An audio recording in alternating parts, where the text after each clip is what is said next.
Israel ও হিজবুল্লাহর মধ্যে তুমুল যুদ্ধের আশঙ্কা। জানিয়ে দেব আমাদের হাতে থাকা সর্বশেষ আন্তর্জাতিক সংবাদ। শুরুতেই শিরোনাম। লেবাননের সশস্ত্র গোষ্ঠী হিজবুল্লাহ যোগ দিতে প্রস্তুত। মধ্যপ্রাচ্যে ইরান সমর্থিত হাজার হাজার যোদ্ধা ইসরায়েলের বিরুদ্ধে যুদ্ধে অংশ নিতে চান তারা। থাকছে বিস্তারিত প্রতিবেদনে।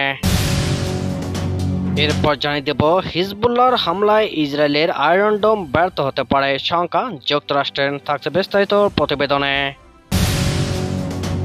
সবশেষে জানিয়ে দেব ইসরায়েলের উত্তরাঞ্চলে হিজবুল্লাহর হামলা, ব্যাপক হতাহতের আশঙ্কা। থাকছে বিস্তারিত প্রতিবেদনে।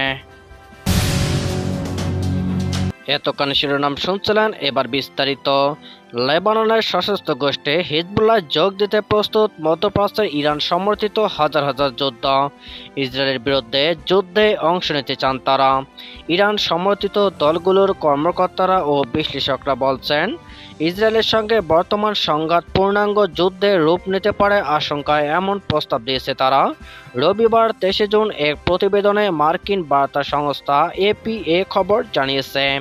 কর্মকর্তারা আরও বলেছে, গত এক দশকে সিরিয়ায় 13 বছরের সংঘাতে একত্রে যুদ্ধ করেছে লেবানন, ইরাক, আফগানিস্তান ও পাকিস্তানে ইরান সমর্থিত যোদ্ধারা।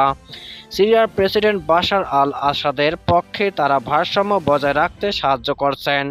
তারা আবারও ইসরায়েলের বিরুদ্ধে একজোট হতে পারেন। গত 7 অক্টোবর হামাস ইসরায়েল যুদ্ধ শুরুর পর থেকে উত্তর ইসরায়েলের লেবানন সীমান্তে হিজবুল্লাহ যোদ্ধাদের সঙ্গে ইসরায়েলি বাহিনীর সংঘর্ষ বেড়েই চলছে।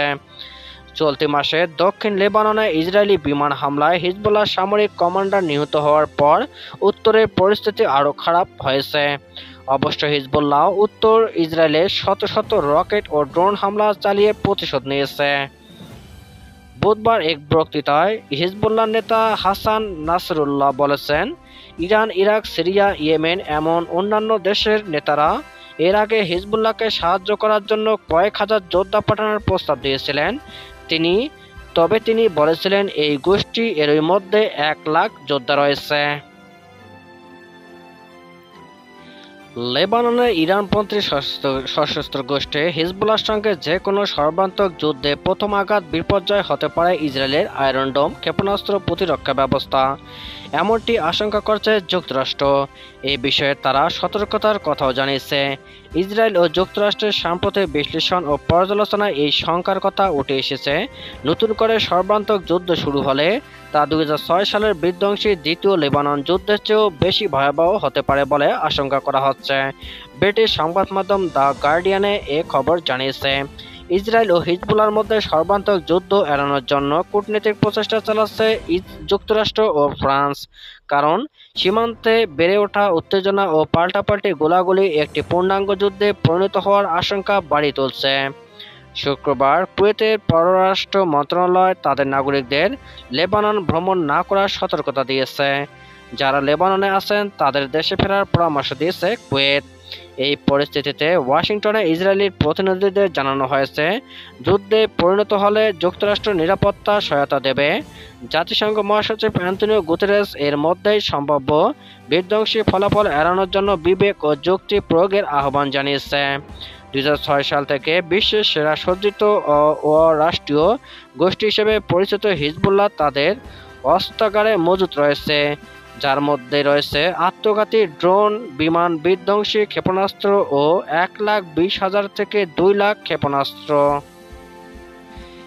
ইসরায়েলের উত্তরাঞ্চলে আজ রোববার ড্রোন হামলা চালিয়েছে ইরান সমর্থিত লেবাননের সশস্ত্র গোষ্ঠী হিজবুল্লাহ। এতে অন্তত 1 জন সেনা আহত হয়েছে বলে ইসরায়েলের পক্ষ থেকে বলা হয়েছে, খবর আল জাজিরা ও টাইমস অফ ইসরায়েল। তবে হিজবুল্লাহ দাবি করেছে, ইসরায়েলের উত্তরাঞ্চলে আয়েলেতে হাসারে আর্মির 91তম ডিভিশনের সদর দপ্তরে সরাসরি ড্রোন আঘাত করেছে। এতে অনেক হতাহত হয়েছে। বার্তা আদান প্রদানের মাধ্যমে টেলিগ্রামে এক বিবৃতিতে হিজবুল্লাহ জানিয়েছে, লেবাননে বোকা জেলা আল খায়ারা শহরে শত্রুপক্ষ ইসরায়েলের হত্যাকাণ্ডের জবাবে এই পাল্টা হামলা। বেকা শহরে গতকাল ইসরায়েলি হামলায় 1 জন লেবানিজ নিহত হয়। সর্বশেষ এই হামলার ফলে ইসরায়েল ও হিজবুল্লাহর মধ্যে উত্তেজনা আরও বাড়ল। ইসরায়েলের সামরিক বাহিনী এবং স্থানীয় কর্তৃপক্ষ বলছে রোববার সকালে লেবানন থেকে বিস্ফোরক বোঝাই লাদেন ড্রোন ছোড়া হয়। এটি বেইত হিল্লোল অঞ্চলে আঘাত হানে। ইসরায়েলের প্রতিরক্ষা বাহিনী আইডিএফ জানায় তারা প্রতিরক্ষা হিসেবে ক্ষেপণাস্ত্র ছুড়ে, তবে তা প্রতিহত করতে পারেনি।